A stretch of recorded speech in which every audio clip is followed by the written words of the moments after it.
ఉదాహరణకు ఒక ఆయన ఉంటాడు, ఆయన వాళ్ళ అమ్మగారు ప్రెగ్నెంట్, వాళ్ళ అమ్మగారు ఇంట్లో ఉంటారు, వాళ్ళ నాన్నగారు కూడా ఉంటారు. ఏదో చక్కగా మంచి మురిపెం మంచి ఫ్యామిలీ. అలా ఉంటే ఇది ఎక్కడి నుంచి తీసుకొని చెప్తున్నానంటే మహాభారతం నుంచి తీసుకొని చెప్తున్నాను. యుధిష్ఠిరుడు అంటే ధర్మరాజు చెప్పినటువంటి స్టోరీ. ధర్మరాజుకు మరియు గంగాపుత్రుడైనటువంటి భీష్మాచారికి మధ్య జరుగుతున్నటువంటి కాన్వర్జేషన్. అందులో నారదముని గారు కూడా ఉన్నారు. వాళ్ళ మధ్యలో జరుగుతున్నటువంటి కాన్వర్జేషన్. ఏంటి కాన్వర్జేషన్ అంటే, ఒకసారి ఒక ముని వాళ్ళ ఇంట్లోకి వస్తాడు, చకా వస్తాడు.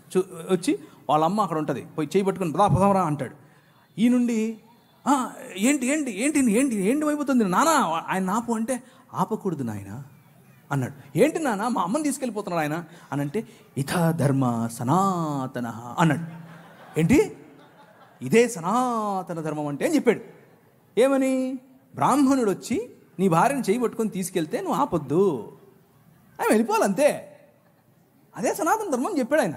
ఇది నేను చెప్పట్లేదు, ప్రవీణ్ చెప్పట్లేదు, భీష్మాచార్యుడు, యుధిష్ఠిరుడు మరియు నారదుడు ముగ్గురు చెప్తున్నారు.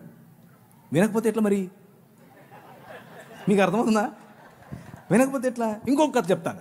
అంటే మీరు అడిగిన దానికి చెప్పాలి, చెప్పకపోతే కష్టమైపోతుంది, కొంచెం ఎక్కువ టైం తీసుకున్నానా. ఇంకొక ఆమె పాపం గర్భవతి, లోపల పిల్లవాడు ఉన్నాడు. పిల్లవాడు ఉంటే ఒక ముని వచ్చాడు, కమాన్ రా అన్నాడు. ఏంటయ్యా నేను గర్భవతినయ్యా అన్నాడు. అంటే ఈయన ఇదా ధర్మ సనాతన అన్నాడు. సరే కానీ అంటే ఆమెతో, ఆ గర్భవతితో ఆయన లైంగిక క్రియ చేస్తూ ఉన్నప్పుడు లోపల నుంచి బిడ్డ అరిచాడంట. ఒరే ఈడ టైం లేదు, ప్లేస్ లేదు, పో అంటున్నాడు. ఈడ ప్లేస్ లేదు, నువ్వు రావడానికి వీల్లేదు, వెళ్ళిపో అని అడుగుతున్నాడు లోపల నుంచి. ఏమి రాశారా పుస్తకాలు మీరు?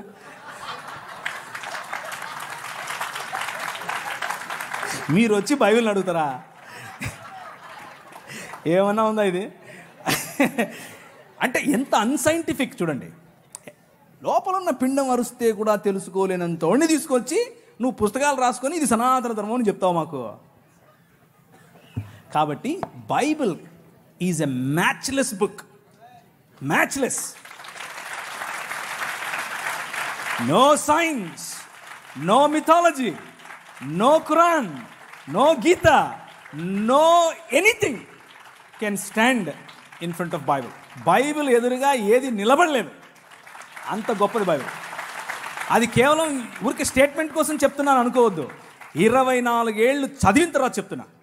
24 ఏళ్ళ నా కఠోర పరిశ్రమలో నాకు తేలింది, దాన్ని కొట్టేది రాలేదు, ఇక రాదు.